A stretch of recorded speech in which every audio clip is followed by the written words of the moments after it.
Selamat pagi Bapak Ibu yang terkasih dalam Tuhan Yesus Kristus.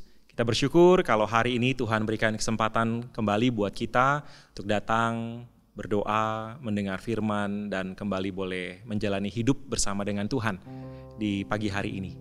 Saudara, mari kita sama-sama datang kepada Tuhan, menyembah Dia, meninggikan Dia. Tuhan Yesus yang setia, Tuhan Yesus yang menyatakan karyanya dengan begitu real dalam setiap hidup kita.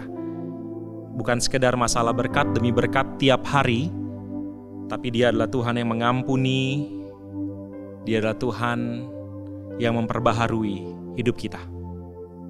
Sama-sama kita naikkan pujian ini. Sungguh besar setiamu Tuhan, nyata di sepanjang hidupku.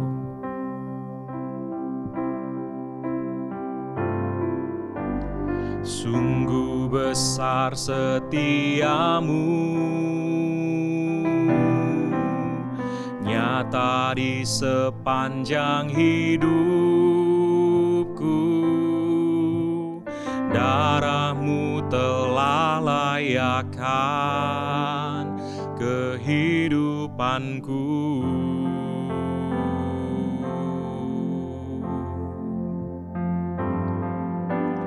Tiada kata yang bisa lukiskan indahnya Kau Tuhan. Bagimu segala pujian dan kemuliaan.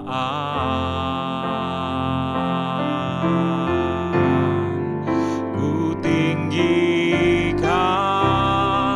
Engkau Tuhan, melebihi segalanya, lebih dalam ku menyembah dalam roh dan kebenaran. Ku tinggikan Engkau Tuhan, melebihi segalanya, lebih dalam ku menyembah dalam roh dan kebenaran selamanya. Saudara, mari kita datang pada Tuhan pagi ini. Kita membawa ucapan syukur kita, membawa pujian kita kepada Tuhan yang sangat baik, Tuhan yang tidak pernah tinggal diam, Tuhan yang setia dalam hidup kita. Mari ambil waktu sebentar datang pada Tuhan, bersyukur, puji namanya, tinggikan Dia. Datang bawa penyembahan kita, pujian kita kepada Tuhan. Sama-sama kita datang, kita berdoa. Tuhan, kami bersyukur kepadamu. Kami meninggikan nama-Mu Tuhan, karena kesetiaan-Mu yang tidak pernah habis-habisnya dalam kehidupan kami. Kami meninggikan Engkau Tuhan, karena Engkau adalah Allah yang terus menyatakan kuasa-Mu, kasih-Mu, pemeliharaan-Mu buat kami. Hari demi hari berlalu, malam demi malam kami lewati, minggu demi minggu Tuhan izinkan kami lalui. Sampai di bulan Agustus ini Tuhan, kami boleh melihat perlindungan Tuhan, pernyataan kasih Tuhan yang tidak pernah habis. Tuhan, kami meninggikan nama-Mu. Kami memuliakan Engkau Tuhan karena kesetiaan-Mu. Terima kasih buat kebaikan-Mu ya Yesus. Terima kasih buat kesetiaan-Mu Tuhan. Tolong kami juga untuk terus membuka mata kami melihat begitu banyak hal yang indah, begitu banyak kasih Tuhan, begitu ajaibnya pertolongan dan kesetiaan Tuhan yang Tuhan mau nyatakan hari ini. Tolong kami untuk melihat hal itu Tuhan. Kami buka hati kami buka mata kami kepada kuasa Tuhan. Terima kasih Tuhan. Pagi ini kami datang kepadamu. Kami bawa penghormatan kami. Kami mau meninggikan Engkau Tuhan. Sama-sama naikkan. Ku tinggikan Engkau Tuhan, melebihi segalanya, lebih dalam ku menyembah dalam roh dan kebenaran. Ku tinggikan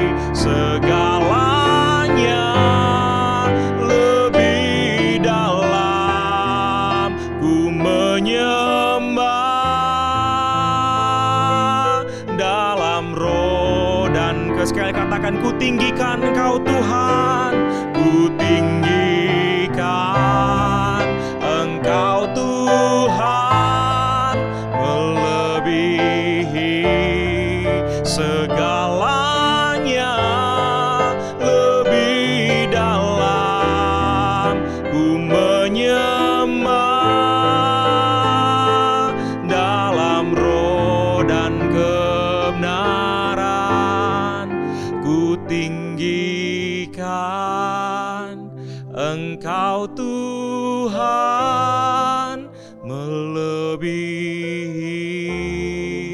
segalanya, lebih dalam ku menyembah dalam roh dan kebenaran selamanya.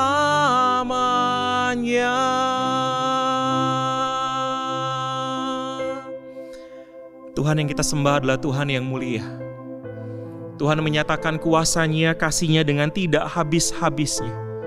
Karena Dia adalah Tuhan yang pasti sanggup menyatakan kuasa-Nya. Tuhan yang tangan-Nya tak terlambat untuk menolong kita, menopang hidup kita. Mari sama-sama kita jadikan lagu ini sebagai doa kita di hadapan Tuhan. Keyakinan iman kita, Tuhan pasti sanggup. Tangan-Nya takkan terlambat untuk mengangkat.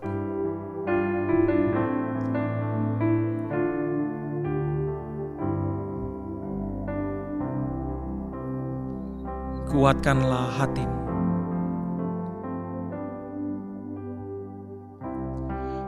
Kuatkanlah hatimu. Lewati setiap persoalan. Tuhan Yesus selalu menopangmu. Jangan berhenti harap padanya.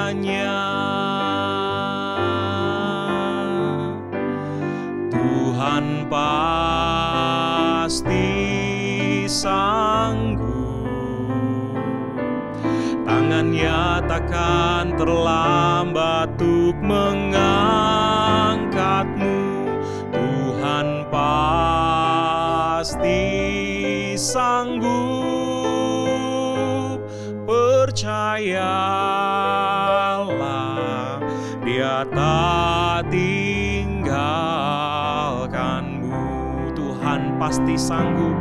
Tuhan pasti sanggup. Tangan-Nya takkan terlambat untuk mengangkatmu. Tuhan pasti sanggup.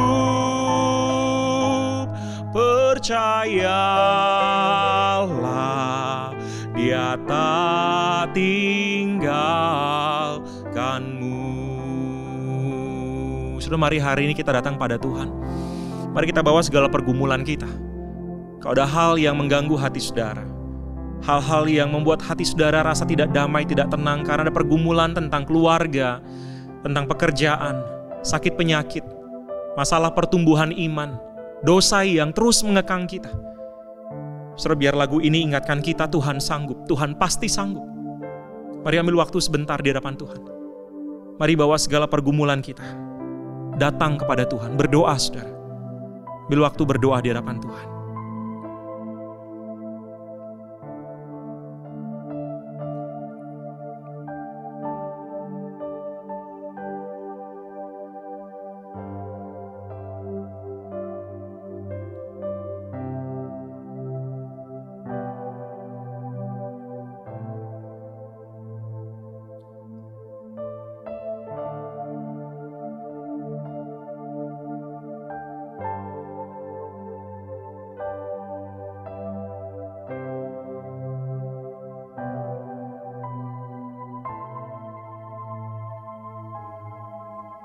Tuhan, kami membawa segala pergumulan kami ke dalam tangan-Mu. Hal-hal yang mengganggu hati kami, hal-hal yang membuat kami tidak bisa beristirahat dengan tenang, hal-hal yang membuat kami sepertinya melihat hari depan itu begitu suram. Mungkin itu masalah keluarga kami, mungkin itu masalah pekerjaan kami, bisnis kami, mungkin itu masalah kesehatan kami, mungkin itu masalah kerohanian kami, ada dosa yang terus-menerus mengganggu hidup kami. Tuhan, apapun itu kami datang kepadamu membawa semua pergumulan itu. Karena kami percaya bahwa Engkau adalah Tuhan yang sanggup.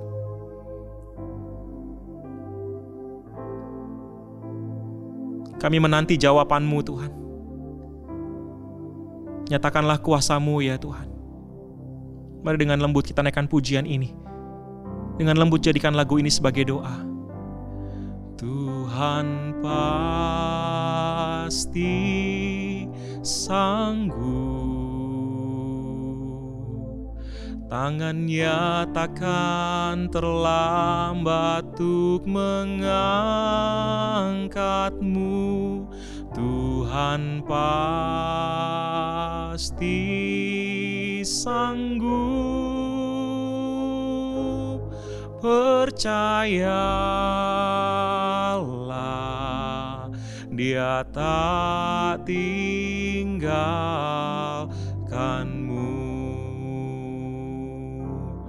Tuhan pasti sanggup. Dengan iman katakan saudara, tangan-Nya takkan terlambat untuk mengangkatku.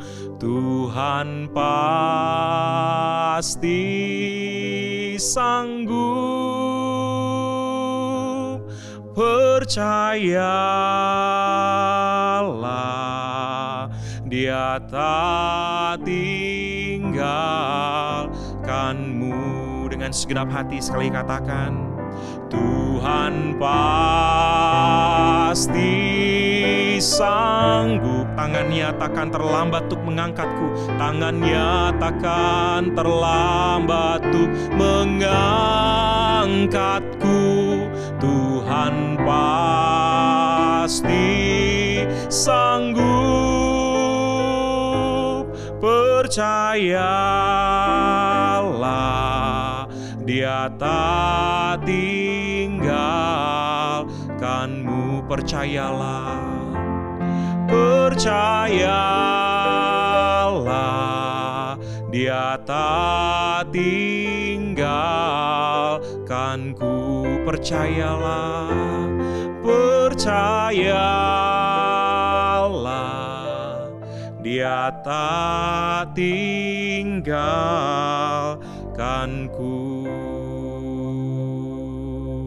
Mari kita berdoa.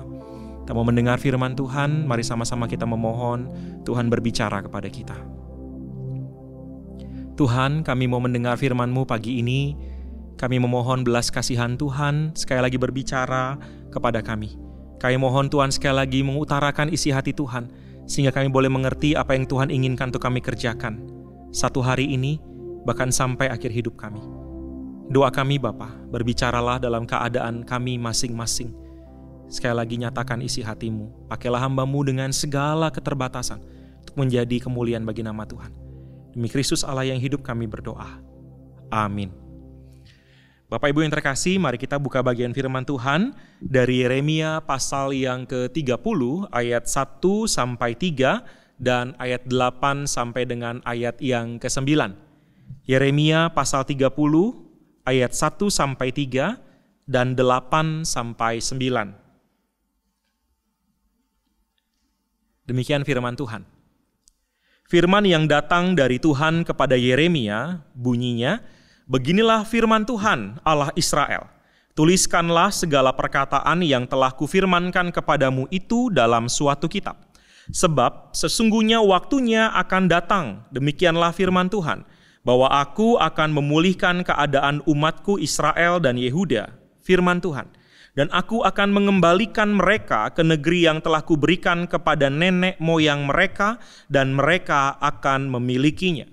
Ayat 8 dan 9. Maka pada hari itu, demikianlah firman Tuhan semesta alam, aku akan mematahkan kuk dari tengkuk mereka dan memutuskan tali-tali pengikat mereka, dan mereka tidak akan mengabdi lagi kepada orang-orang asing. Mereka akan mengabdi kepada Tuhan Allah mereka dan kepada Daud raja mereka yang akan kubangkitkan bagi mereka.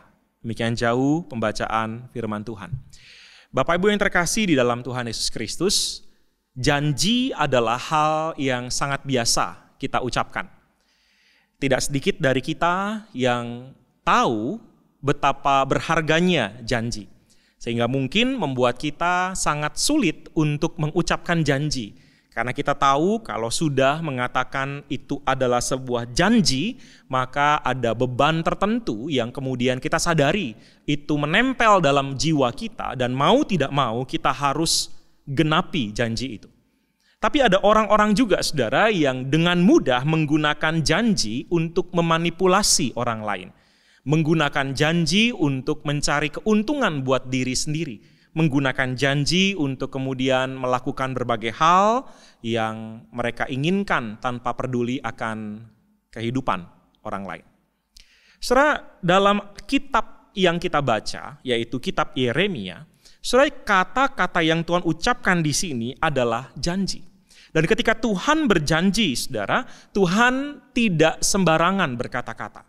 Ketika Tuhan berjanji, Tuhan sangat tahu bahwa apa yang dia ucapkan itu harus digenapi oleh dirinya sendiri.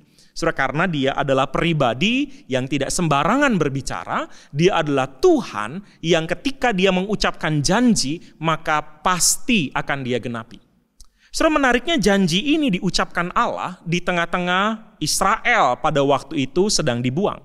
Kalau saudara membaca Yeremia pasal 29, saudara akan menemukan di sana bagaimana ketika orang Israel dibuang, saudara, lalu kemudian orang-orang Israel bertanya-tanya kepada Tuhan. Bertanya-tanya tentang berapa lama kami akan dibuang, sampai kapan kami akan ada di negeri pembuangan, dan apa yang harus kami lakukan untuk tetap tinggal di negeri pembuangan ini. Selama kami ada di sini, kami harus ngapain? Saudara, ada nabi-nabi palsu yang kemudian mengajarkan bahwa tidak lama lagi Tuhan akan tolong, tidak lama lagi Tuhan akan bebaskan, tidak lama lagi Tuhan akan bawa kita menuju ke tanah Israel lagi, tanah perjanjian lagi. Ada nabi-nabi palsu yang mengatakan demikian, dan mereka mengajarkan untuk orang-orang Israel untuk bersiap-siap untuk mencapai janji daripada Allah itu. Tapi kemudian Yeremia dengan suara dari Allah, saudara, Allah berkata melalui Yeremia untuk mengajarkan orang Israel, tidak demikian adanya. Allah betul berjanji untuk membebaskan Israel, tetapi pada waktu itu yang Allah inginkan buat orang Israel adalah tinggal di kota di mana mereka dibuang, mengusahakan kesejahteraan, melakukan apa yang baik di mata Allah di tengah-tengah kota, di tengah-tengah negeri di mana mereka dibuang pada waktu itu. Saudara-saudara, sebuah pengajaran yang berbeda daripada nabi-nabi palsu. Pengajaran yang tidak memuaskan orang Israel pada waktu itu. Pengajaran yang sepertinya mematikan semangat buat orang Israel pada waktu itu. Pengajaran yang sepertinya berlawanan dengan semua pengharapan daripada orang Israel. Allah justru berkata kepada Yeremia, ajarkan Israel, beritakan Israel, usahakanlah kesejahteraan di mana mereka dibuang oleh Allah. Setelah di tengah-tengah situasi seperti itulah pasal 30 ini kemudian Tuhan ucapkan. Tuhan ucapkan di dalam sebuah framework, di dalam sebuah kerangka bahwa Allah tidak melupakan Israel. Saudara, betul bahwa Allah berjanji akan melepaskan. Tapi ada beberapa hal ketika Allah berjanji ini, saudara, yang saya rindu untuk kita sama-sama pelajari menjadi kebenaran buat kehidupan iman kita. Saudara, yang pertama, ketika Allah berjanji, saudara, Allah berkata dalam bagian firman Tuhan ini, sebab sesungguhnya waktunya akan datang. Saudara, ketika bicara soal janji, kita mungkin sangat ingin janji itu segera ditepati. Kita mungkin sangat ingin janji itu segera digenapi, diberikan buat kita. Apalagi kalau janji itu adalah hal yang baik, hal yang menguntungkan usaha kita, hal yang menguntungkan karir kita, hal yang menguntungkan hidup kita. Saudara, kita sangat-sangat ingin kalau bisa cepat digenapi, cepat diberikan. Tapi saudara perhatikan di bagian yang pertama ini, ketika Tuhan berjanji akan melepaskan Israel, ketika Tuhan berjanji akan membebaskan Israel, memulihkan Israel, saudara, Tuhan berkata sesungguhnya waktunya akan datang.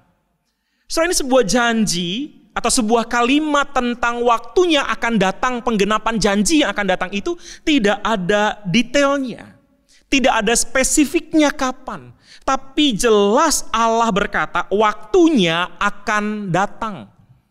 Saudara, ini menjadi bagian yang sangat sulit untuk kita pahami, untuk kita terima secara khusus dalam menjalani kehidupan kita. Saudara, karena apa? Karena memang kita adalah orang-orang yang sekali lagi sangat ingin ketika ada janji segera ditepati. Tapi ketika janji itu menjadi sebuah janji yang ngambang, yang gak tahu kapan, saudara, menjadi bagian yang sangat sulit buat kita untuk tetap percaya janji itu akan digenapi. Tapi inilah perjalanan hidup bersama dengan Allah. Allah tidak pernah berjanji tentang besok, lusa, hari ini, minggu depan, bulan depan.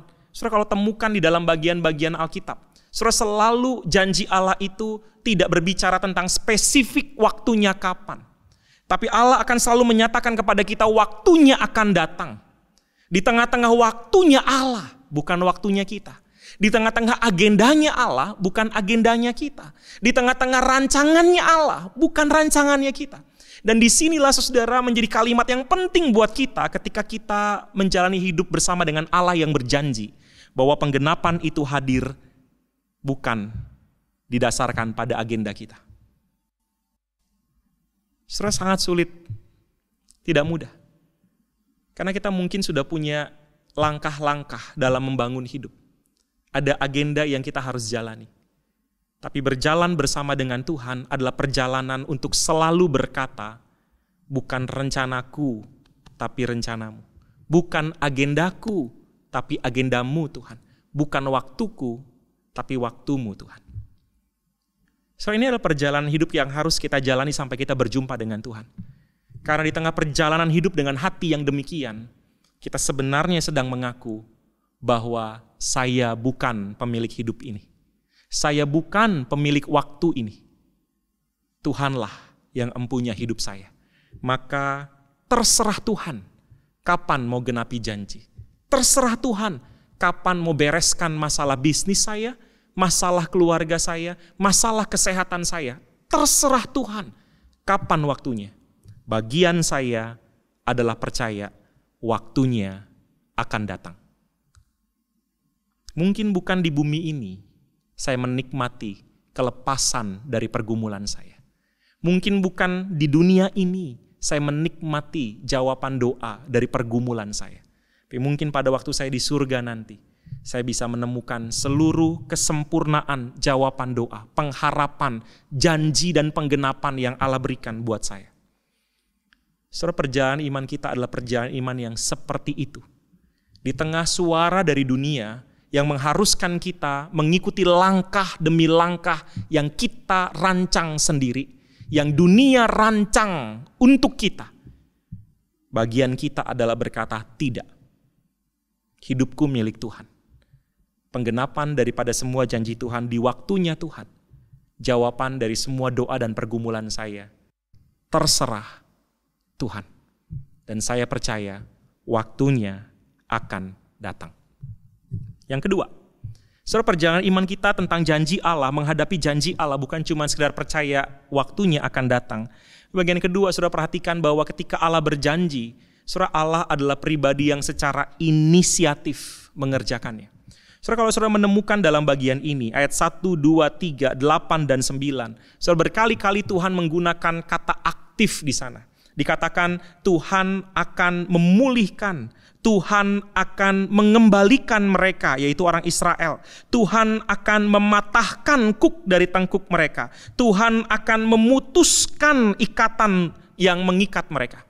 Saudara, berkali-kali saudara dalam ayat-ayat ini kita dibawa untuk melihat bahwa Tuhan yang secara aktif mengerjakan. Tuhan yang secara aktif melakukan penggenapan janji itu.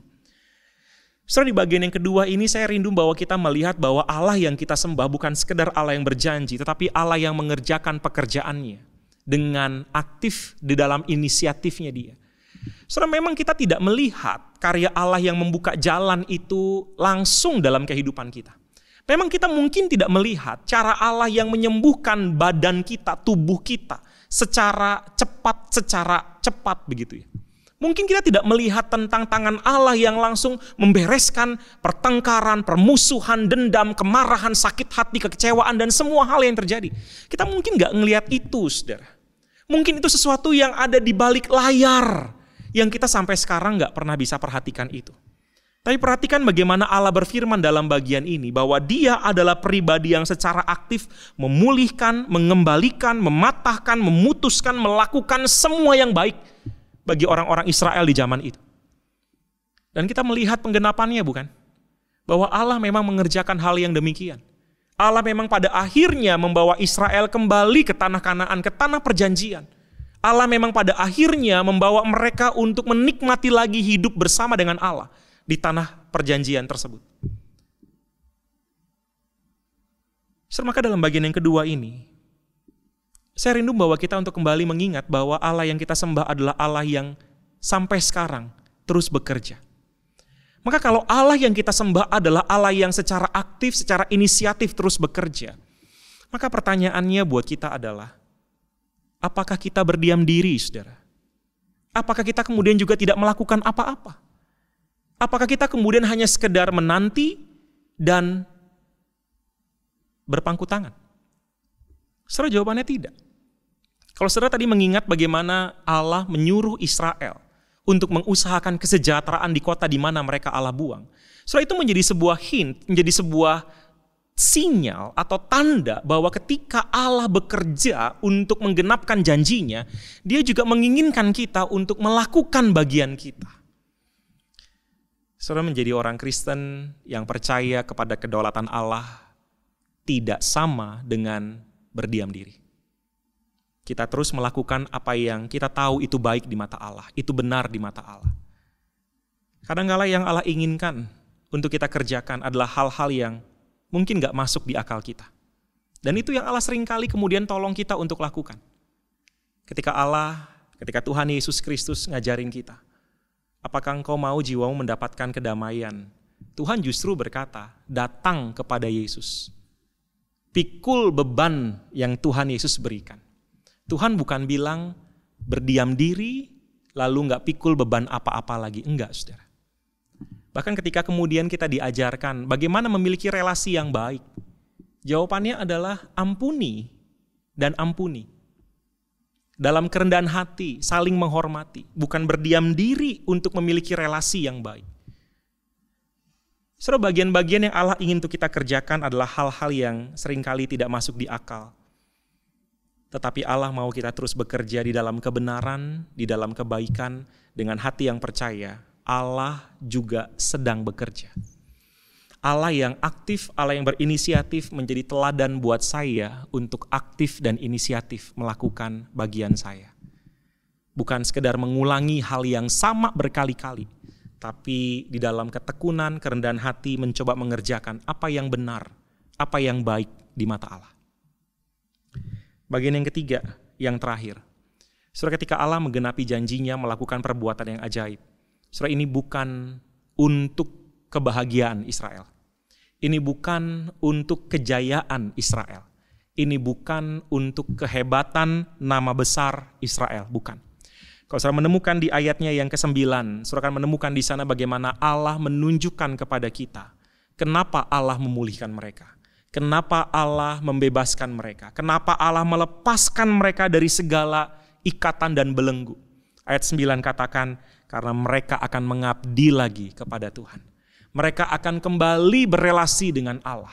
Mereka akan kembali melihat bahwa Allah lah satu-satunya pribadi yang sayang sama mereka. Cuma Allah yang peduli, cuma Allah yang setia. Cuma Allah yang tahu bagaimana membawa kita menjalani hidup ini dengan bermakna. Saudara, itu yang Allah kerjakan dalam kehidupan orang Israel, dan itu yang saya percaya Allah juga kerjakan dalam kehidupan kita. Pada waktu Allah di dalam rancangannya, di dalam aktifnya Allah, mungkin gak kelihatan sama kita, mengerjakan hal yang baik, hal yang indah buat saudara dan saya. Saudara, tujuannya adalah supaya saudara dan saya lebih lagi mengabdi kepada Tuhan. Lebih lagi mempersembahkan hidup buat Tuhan. Lebih lagi berelasi dengan Tuhan. Lebih lagi mengerti firman-Nya, membaca firman-Nya, mentaati firman-Nya. Lebih lagi menjalani hidup dengan hati yang berpusat kepada Allah, bukan kepada dunia ini. Ini bagian yang ketiga, yang terakhir, yang saya rindu untuk kita sama-sama ingat. Bahwa ketika Allah berjanji, waktunya akan datang, Allah akan genapi, Allah aktif dan inisiatif lakukan itu. Dan tujuan paling akhir yang Allah inginkan adalah hidup kita menjadi lebih terpusat kepada Allah. Lebih berpusat kepada Dia saja, bukan kepada yang lain. Saudara, maka artinya ketika Allah mengerjakan semua yang baik nantinya dalam kehidupan saudara, ketika Allah menjawab begitu banyak perjawaban doa dalam kehidupan saudara, saudara ingat, ini bukan sekedar tentang kebahagiaan kita, tapi ini tentang nama Tuhan dimuliakan, nama Tuhan ditinggikan, hidup kita lebih lagi kita bawa buat Kristus. Saudara, hari ini saya tidak tahu apa yang menjadi pergumulan saudara. Tapi mari ingat akan hal ini. Satu, waktunya Tuhan, bukan waktu kita. Yang kedua, Allah terus bekerja, maka jangan saudara berdiam diri. Kerjakan apa yang benar, yang baik di mata Allah. Yang ketiga, tujuannya adalah kita lebih lagi hidup dekat dengan Allah.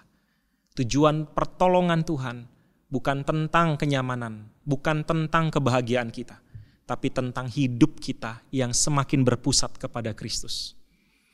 Saudara, mari jalani hari ini dengan hati yang demikian. Sehingga pada waktu kita bertemu dengan berbagai macam peristiwa, kita menyadari Dia adalah Allah yang berdaulat, tidak tinggal diam, yang menolong kita makin dekat dengan dirinya lewat segala perkara. Mari kita tundukkan kepala. Kita datang, kita berdoa kepada Tuhan. Bapa kami yang di surga, kami sudah mendengar firman-Mu. Kami bersyukur buat kasih setia-Mu yang sudah menolong kami untuk mengerti. Hari ini kami juga memohon, tolong kami untuk melakukan. Tolong kami untuk sabar akan waktunya Tuhan. Tolong kami untuk tahu Tuhan bekerja, maka kami pun harus bekerja. Tolong kami untuk mengerti tujuan dari semua kebaikan dan keajaiban pemulihan yang baik yang Tuhan sedang kerjakan adalah membawa kami hidup lebih dekat dengan Engkau, berpusat kepada Engkau. Tuhan, maka tolong kami satu hari ini dengan apapun yang terjadi, hati kami boleh taat firman-Mu. Ini doa kami Bapa, kami bawa hidup kami ke dalam tangan-Mu. Tolong kami untuk mengerjakan firman-Mu. Demi Kristus Allah yang hidup kami berdoa. Amin. Saudara, persekutuan doa kita selesai sampai di sini. Setelah ini ada slide tentang beberapa pokok doa yang akan kita sama-sama doakan. Mari ambil waktu untuk mendoakan pokok-pokok doa syafaat, dan biar kiranya kita terus dipakai oleh Tuhan menjadi rumah doa bagi kemuliaan nama Tuhan. Tuhan Yesus memberkati setiap kita.